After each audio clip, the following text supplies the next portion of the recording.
every night. Yeah, you the one that I want on my side.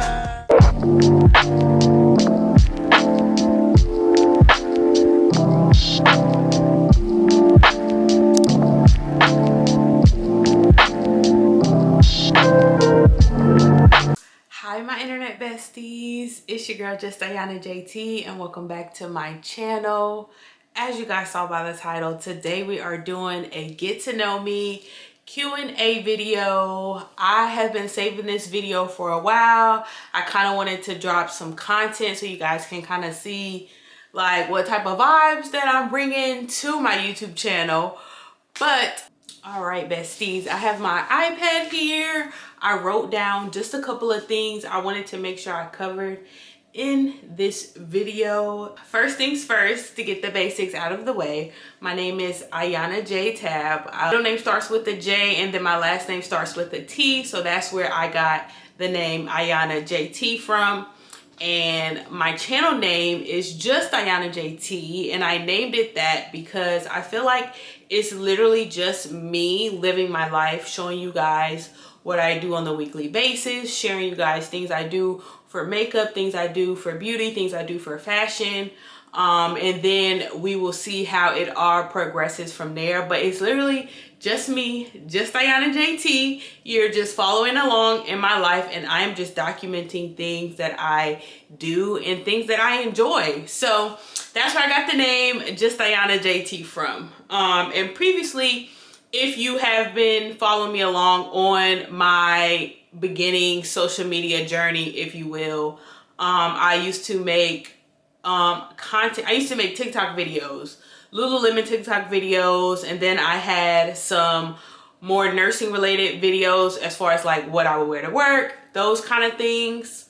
And back then my tag or my ad name was Life with Ayana, which I like. I think that's super cute. It still fits the theme of sharing my life with you guys, but I feel like that one was a little bit more common and I kind of wanted something that was like just me. And who knows, Just Ayana may not be the final YouTube name, but I feel like that is just fitting for how my YouTube is right now, if that makes sense.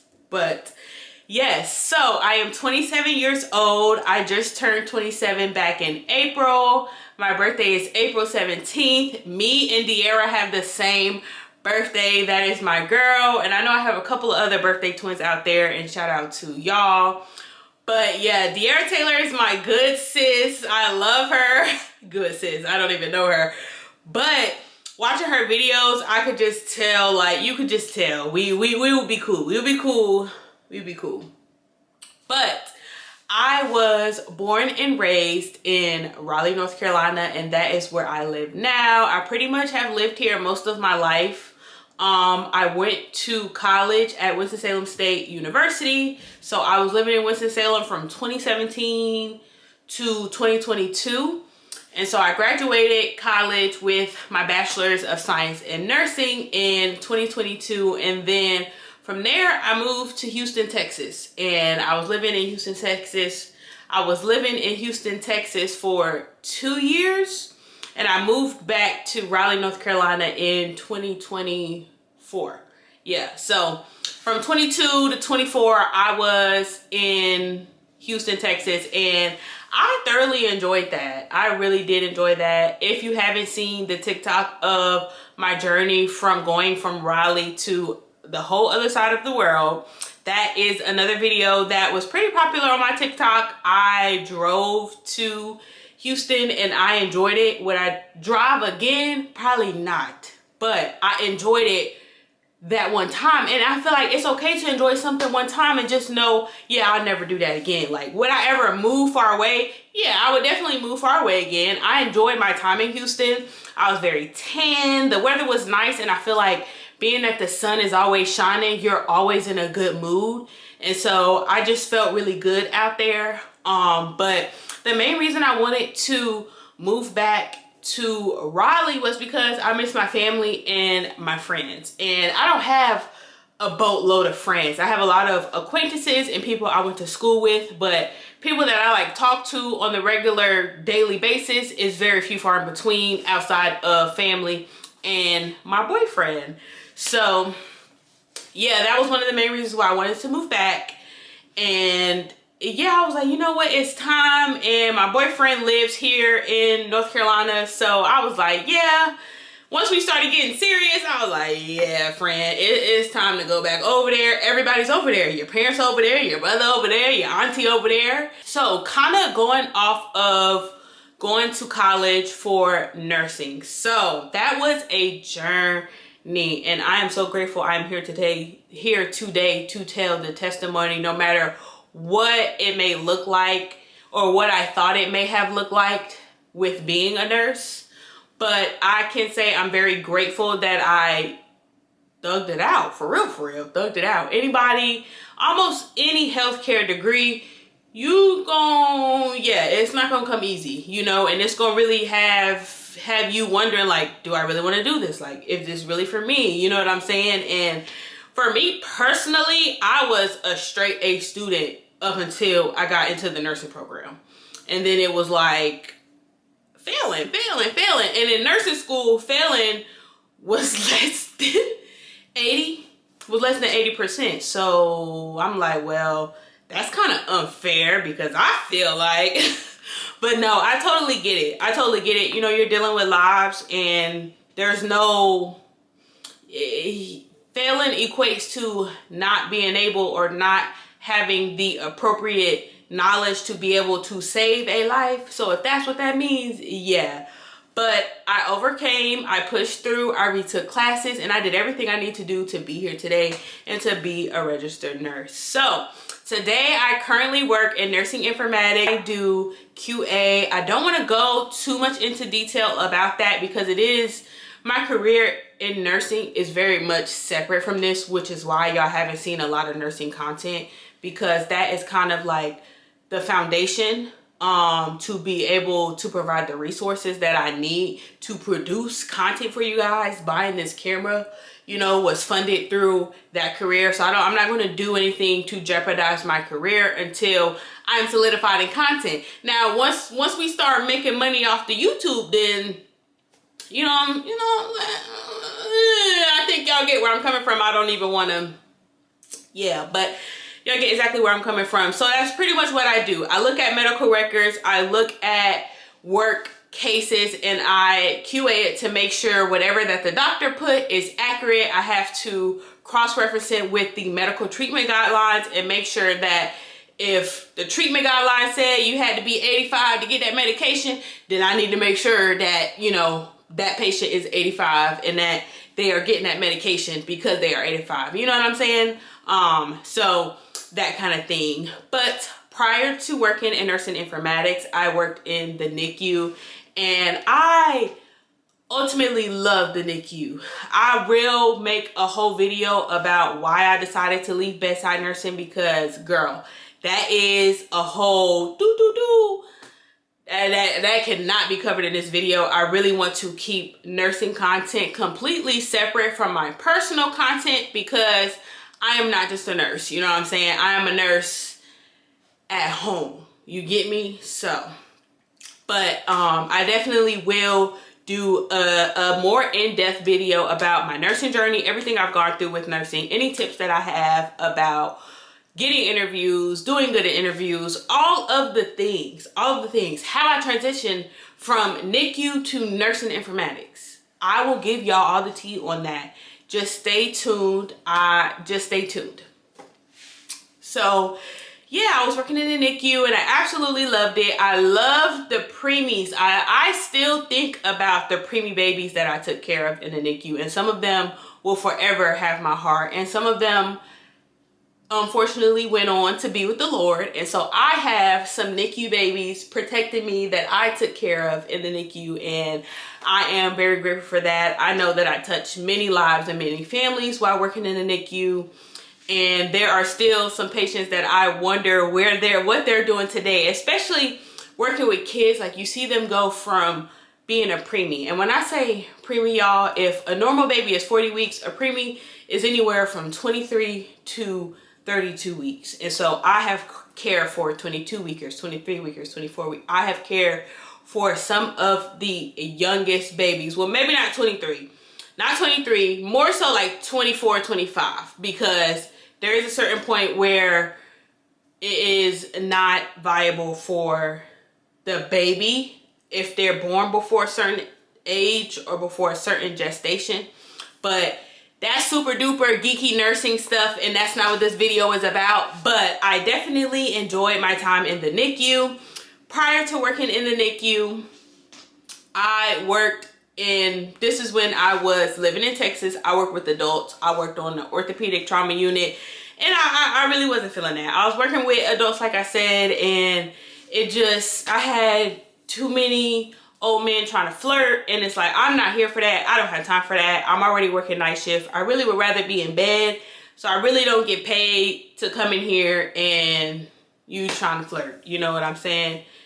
Or you trying to argue with me about why you don't need orange juice and you on dialysis. Like, you know what I'm saying? Or you trying to argue with me about why you can't have juice at 2, 3 in the morning, but when you got here, your blood sugar was like 500. You know, like, that gets a little bit draining. So I definitely wasn't my favorite. I enjoyed it for what it was worth, and I feel like without that experience, I would not be where I am today. It was very, very valuable. And for me, my journey was, I had to go into med-surg first to get experience into something else. And I was perfectly fine with that.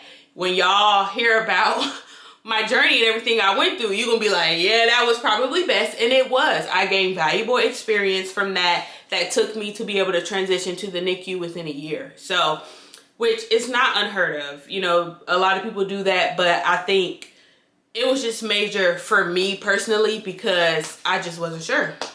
And going into the NICU was such a big goal of mine, and so I'm happy that I was able to go there and work. And I still contemplate working PRN, possibly, but it would literally have to be like one shift a month, girl. Like, one shift a month. And it would have to be the cleanest, perfect, safest hospital. So yeah, but before I left the NICU, so let me go back because now it's probably confusing. But we're gonna start from the beginning of the nursing journey. Adult health. Then we went, we was working in adult health for a year. Moved back to Raleigh. Started working in the NICU. Got tired of hospital, 12-hour shifts, the whole 9 that comes with working in the hospital. I left the NICU and I was working as a case manager. I was a case manager for a home health organization. And y'all, that was one of the worst jobs probably out there ever in healthcare. I actually have a close acquaintance who worked for the same company, the same home health company in Texas, and also said the same thing about them. So that is valid and it's very interesting. And I learned that you pretty much can just set up shop and say that you're a home health company. You know, it's nothing, it's not a lot of things regulating it, and that's what I didn't like. But yeah, that is a messy situation, y'all. I'll have to tell y'all the tea on that because that job was piss poor. Piss poor. I left a review. So if you out there and you looking for jobs and you see my name in the review, yeah.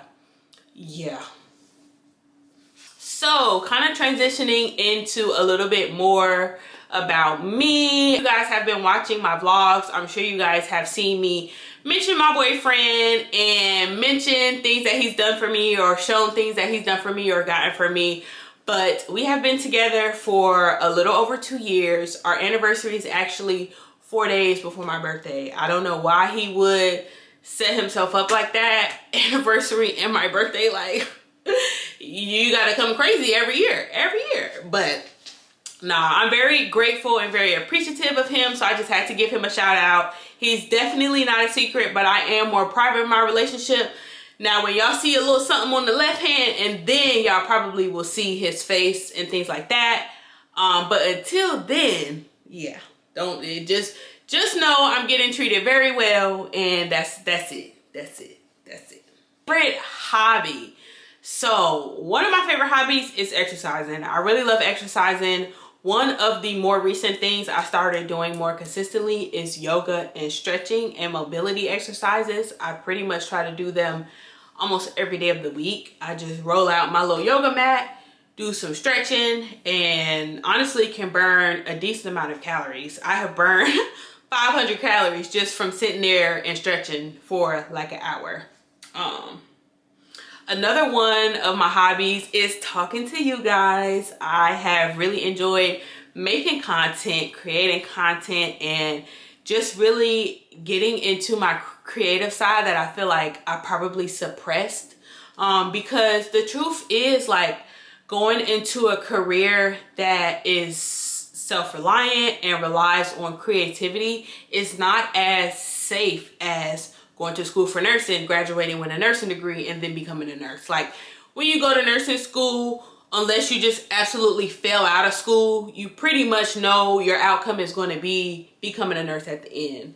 But I feel like when you go into the creative world, whether that's creating content, creating art, creating music, fashion, those kind of things, it's not as secured, you know? Like, even with content, like, you kind of got to work and create content for a consistent amount of time before you start reaping financial benefits from it, which is why I call it a hobby, because I love it, even though that isn't what's going on right now. You know, I love it because I know one day I will make money from it, but it's like I enjoy doing it without making money from it. And I've been doing it for as long as I can remember, y'all. Like, I have been making content ever since I have gotten a device with a camera, because back in the early, late, mid 2000s, a lot of iPods and things, they didn't have cameras. Like, yeah, we had camera phones and you had actual cameras, but like an iPhone with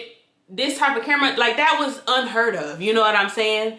And one of the first devices I ever got that had a camera, I want to say, was the DSi, the Nintendo DSi. And I used to take pictures on there. And the DSi had a link where you could upload it to Facebook. Girl was uploading my pictures to Facebook.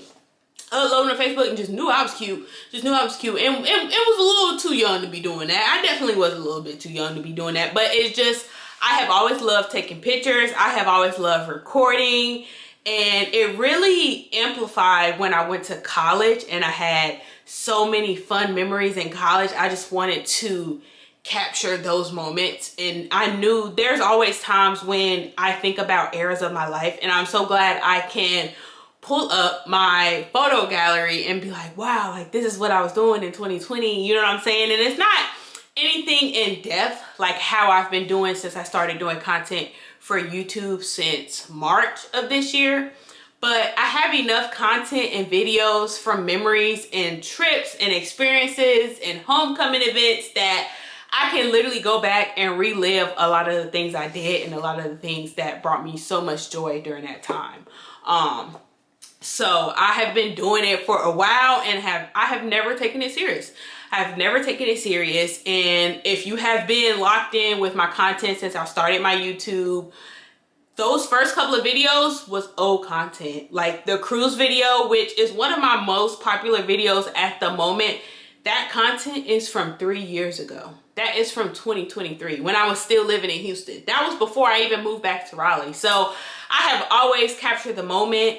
And going back even further than that, my family planned one of our first family cruise vacations back in 2015, 2016. And I recorded a video then and edited it, and that was pretty much it. I don't even know where that video is. If I could find it, I would definitely post it and like, y'all look. I just never took it serious enough where it was like, yeah, I'm gonna post it on YouTube and make a career out of it. You know what I'm saying? It was always more so like for my own personal benefit, which I think is fine. But if I can share it with other people and show me, a normal girl, like, I don't come from like famous parents. I'm not a Nepo baby. Like, you know, my parents worked just as hard as, you know, anybody else. You know what I'm saying?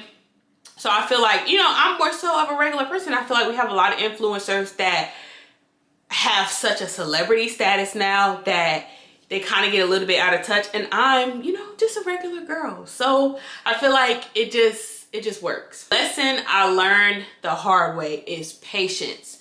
Patience, patience, patience, which is not even a lesson. I don't know. I don't have like a quote to describe my lesson, but I think it's just patience and having the right timing. Something that I would tell somebody who also wants to start creating content. I know my YouTube page is really just starting out, but first thing is to be yourself. That is one thing that you can do that nobody else in this world can do. That is the only thing. Just about everything else you do, somebody else can do, except for being true to you. Nobody else can be you. So if you don't be you, who will? Who will? So you might as well. And it's taken me 20 some odd years to realize that and to stand in that and to confidently be myself no matter what room I'm walking in, what I feel like I'm up against, what I may have to go through, you know what I'm saying, who I'm dealing with. It definitely takes time, but I feel like doing content, for sure, you need to be yourself. It's so many content creators, so many influencers, and not saying that we all can't win, because we for sure can. I have an abundance mindset and everybody can win for sure, but I know that is something that discourages people from starting content, is feeling like the market is too saturated or whatever you want to call it. But if you're being yourself, you are your own market. You are your own niche. I don't really feel like you have to have a niche. I feel like people that like you and like your vibe will watch your videos. My niche is vlogs, but I also plan to do more beauty content. I want to get into some more fashion content. I also am going to talk about some nursing related things. So my niche is not just vlogs then, because I have all these other topics that I'm going to, you know, that I make content about. So I feel like just be yourself. And if you are in search of a specific niche, then you kind of just go through it and find your way as you go on. But I don't feel like not having a niche is something that should stop people from wanting to create content, because none of that really matters. Just post your stuff. Just post your content. Literally, just post it. That's it. Literally, just post it. Like, and just let it go. But it's so much harder said than done, because that was another reason why I didn't post content for all these years that I've been behind the scenes making content and recording things and taking pictures and the whole nine. I cared about what people thought. I really cared about what people thought. And you know, like, have you ever like seen a TikTok video and you're reading the caption and you don't agree with the caption at all? You're like, wow, like that makes absolutely no sense. And then you go into the comments and it's more people that are agreeing with the post that you don't agree with.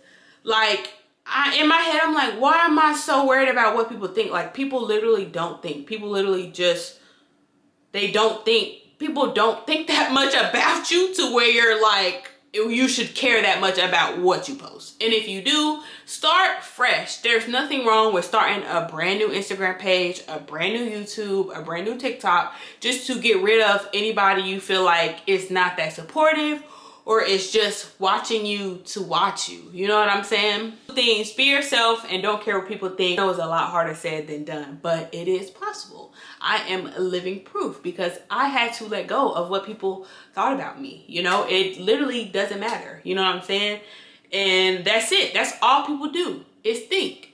All people do is think. So it's like, while you're sitting around thinking and talking about what I'm doing, I'm actually out living my life, and you're watching it on the production that I'm putting on. You see what I'm saying? So once you kind of put it in perspective like that, it's like, well, actually, I don't give a F what nobody think. Like, this is mine, you know what I'm saying? So yeah, you really have to take ownership of yourself and your brand and your content and whatever comes with it. You know what I'm saying? And stay true to you. Stay true to you.